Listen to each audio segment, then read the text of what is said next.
I would encourage this committee to examine federal ad spending. The government's agency of record is doing what is easiest and most profitable for them. He's saying, listen, we don't want the government to be spending taxpayer money where the eyeballs actually are and where they're actually getting the benefit from it. No, no, no, no, no. We want you to increase the amount of ads that you're running in print because we need more money.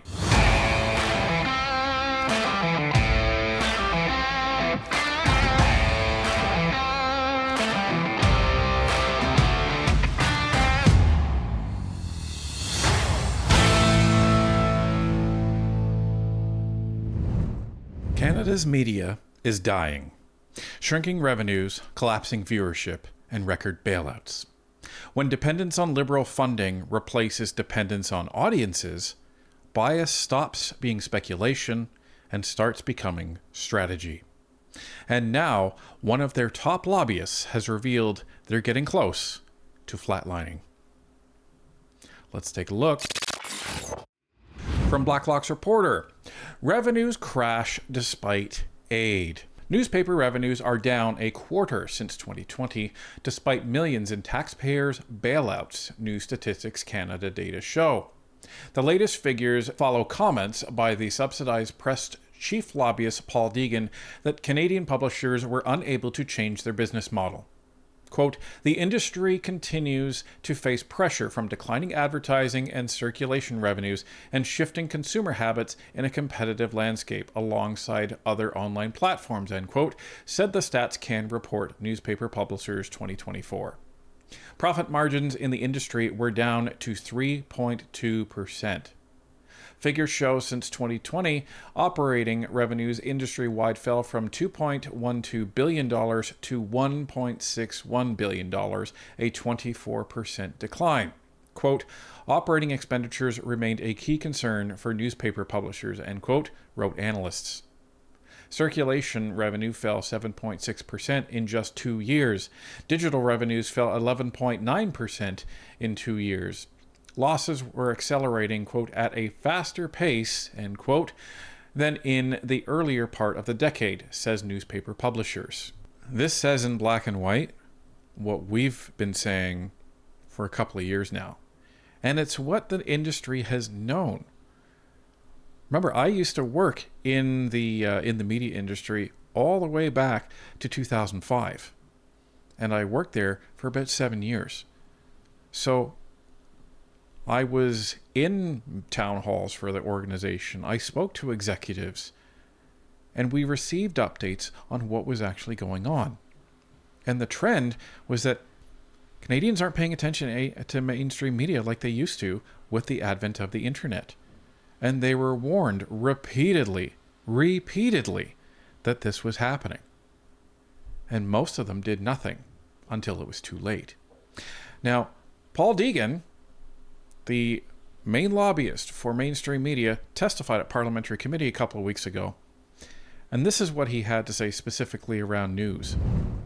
As of January 2024, community newspapers with commercial inserts are no longer exempt from Canada Post's Consumer's Choice program, which allows Canadians to opt out of receiving junk mail. Like advertisements on the pages of a newspaper, commercial inserts or flyers pay for the content our journalists produce in those newspapers. Let me be clear, community newspapers with a flyer from the local grocery or hardware franchisee are not junk mail. Here's what the impact of that decision looks like on the ground. The loss of $120,000 in annual flyer revenue to a community newspaper supports 3 jobs. Without that revenue, those 3 jobs are at high risk. This arbitrary decision was made with zero stakeholder consultation or economic or social impact analysis. And we hope Parliament will direct Canada Post to reverse this decision. So, remember all those flyers that we get with our mail and our newspapers and things like that most people just throw in the garbage? So what this gentleman would say is, listen, that's not junk mail. And the fact that Canadians can opt out of that, that's not right. So, there needs to be consultation. Well, there was consultation. Canadians don't want it. And all of this just ends up being garbage and going into the landfill. Some of it's recycled, sure. But Canadians, by and large, don't read these ads. They don't want them. But your position is, well, we don't care whether they want them or not. They should be forced to get them because we need ad revenue. So because you can't adapt your business model, you want to make it everybody else's problem. Well, ladies and gentlemen, this is what I've been seeing. This is what many other people have been seeing from these dinosaurs that have been running news agencies and newspapers for decades. Remember, they thought the internet was a fad that would die out. And so they didn't make any changes when they should have in order to adapt to it. They could have retained the same ad revenue from classifieds and that sort of thing if they'd immediately just shifted online and started moving their business there as well. They could have retained all of it and kept the similar business model. But they didn't. And what happens on the internet? Well, people innovate and then people take their place. So most of the ads stopped being printed in newspapers and they started being printed online. And that's what you saw. Classifieds made up over half of the revenue that newspapers actually took in the 80s and 90s.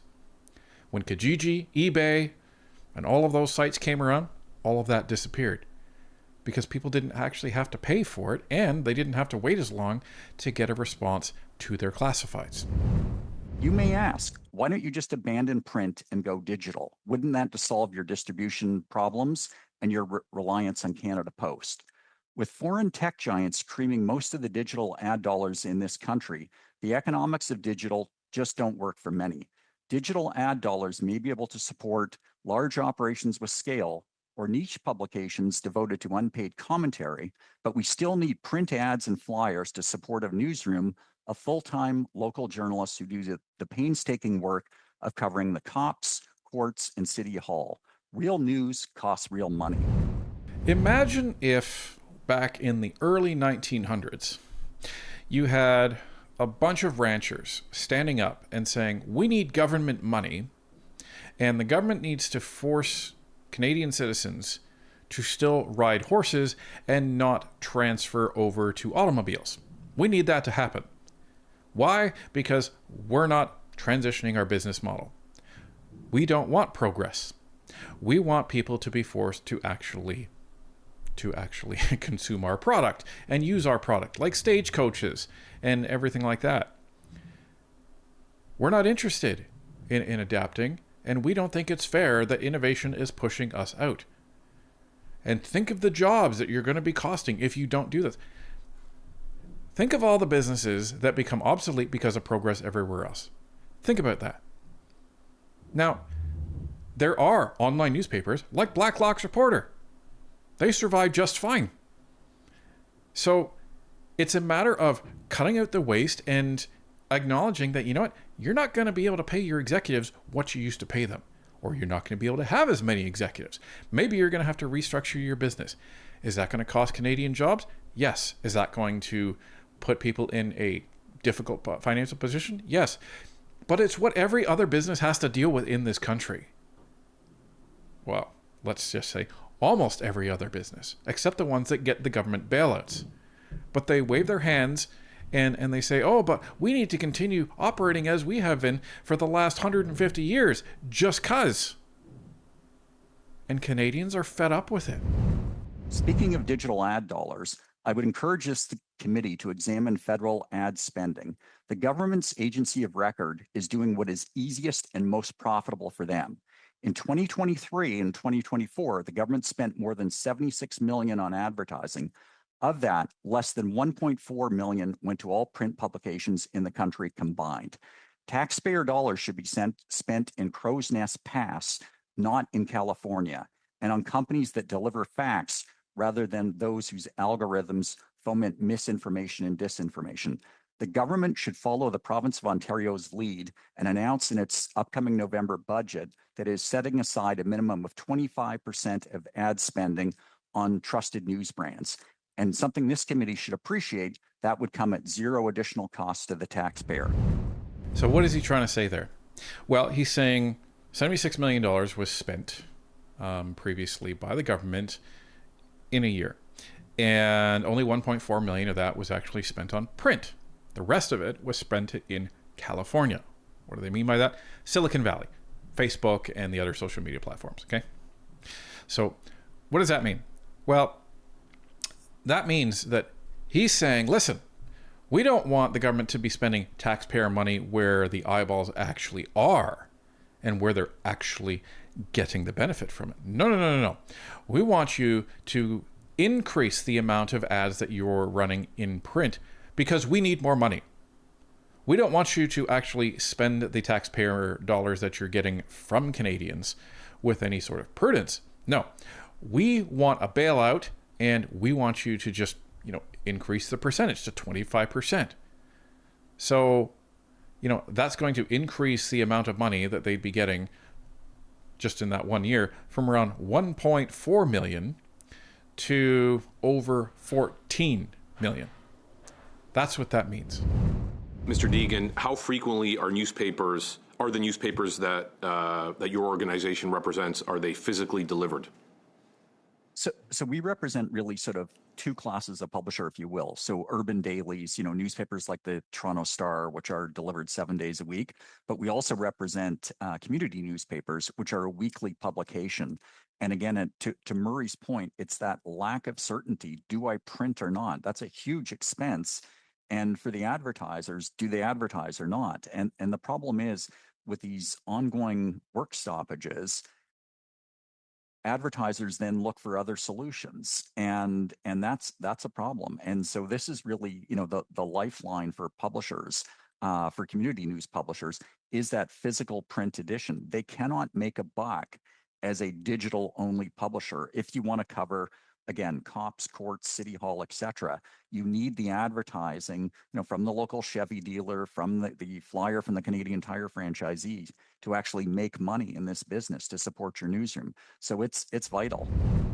Again, you cannot make a buck using the traditional model. And this is the problem. You have to evolve. Because if you can't make any money and you're doing the traditional model, you can't just stamp your feet and then pay a lobbyist. This is the irony, folks. They're paying a lobby firm to lobby on their behalf to try to make these changes. You can't continue like this. Your viewership is declining. And the issue is now what's happening, and you see it, and you read it, and Canadians are getting fed up with it, is you're seeing more and more and more biased reporting from the media towards the Liberal government. Why? Well, why not?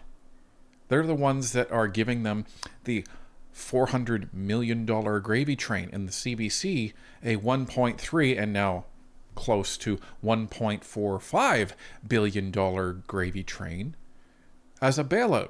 And that way they don't have to change. This is the issue.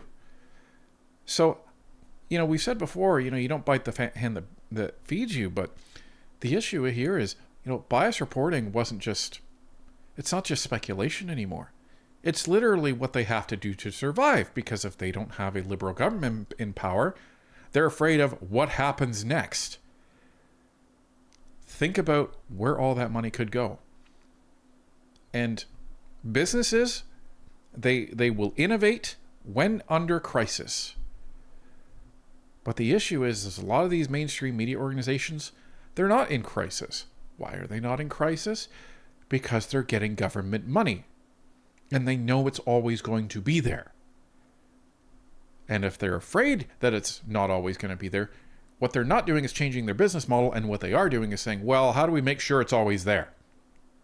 And that is a disservice to Canadians. And that is a complete betrayal of our democracy, because that's not the goal of journalism. And you're not being honest journalists if that's what you're doing. Now remember, this isn't just print. It's CBC and broadcasting as well. So this is from a Ottawa Life article. CBC decline, biased coverage, broken trust, and failed leadership at a once cherished network. This is an excerpt from the article. Tate, appointed in 2018, has overseen a shocking drop in the CBC's reputation and audience, When she took over, CBC held a 7.6% share of national primetime viewing audience.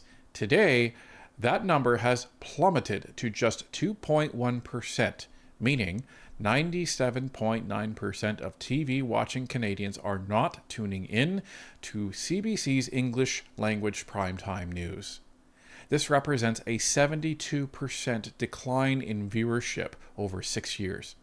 Despite this, CBC claims success, arguing its current audience share is above its target of 1.7%, crediting larger audiences to major news events. And you can see the bonuses and the payouts under Catherine Tate. So you can see 2018 to 2023, they kept getting raises and they kept getting bonuses. Why? Because it's not about actually succeeding. It's about preserving their money. And remember, Catherine Tate was called to committee. We covered this a couple times. And she refused to answer how much the bonuses were actually going to be for CBC management. At one point, she tried to say, we don't get bonuses. Just because it was a semantic difference. Oh, it's performance pay. It's not bonuses. Come on. And then when it was revealed that she made her recommendations, she had said, oh, well, I can't tell you that. Because she knew. She absolutely knew that it would make the CBC look like a bunch of greedy rats. Never mind the fact that they eliminated hundreds of jobs, but still paid out corporate bonuses on taxpayer money. On taxpayer money. So you have the CBC that is just falling like a stone. And they're saying, well, it's a success because our target is here. Well, if you set your target low enough, you will always exceed it. Right? So let's be real here. But this explains the coverage, right? And they're refusing to change. And all you're seeing is less and less and less people. So the biggest problem CBC has is, and we knew this back in 2005 when I worked for broadcasting, we knew that on the whole, people were watching TV less. TV viewership was declining due to the advent of the internet. We knew that in 2005. So that's 20 years ago. So not only are people watching TV less, those that are watching TV are watching CBC less. So it's a double whammy on them. Now, you may be not even thinking about this, but we've had a surge of people coming to this country, right? Our population has exploded. You would think, well, are some of those watching CBC? No. That's the issue. You have a surge of people coming in this country, and you're still seeing declining viewership in the CBC. It's a wonder that they're, trying to disparage independent media like Northern Perspective.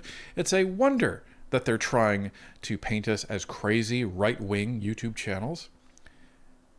And it's a wonder that they just refuse to change their model. But this is the encouraging thing, folks, because Canadians, they're tuning in, like they're tuning into the program. Not the actual CBC program, but they're understanding what's going on. And that's why CBC is losing viewership left, right, and center. So, to the mainstream media outlets out there and newspapers, welcome to the real world, where you actually have to manage your business. And when the world changes, you have to change along with it.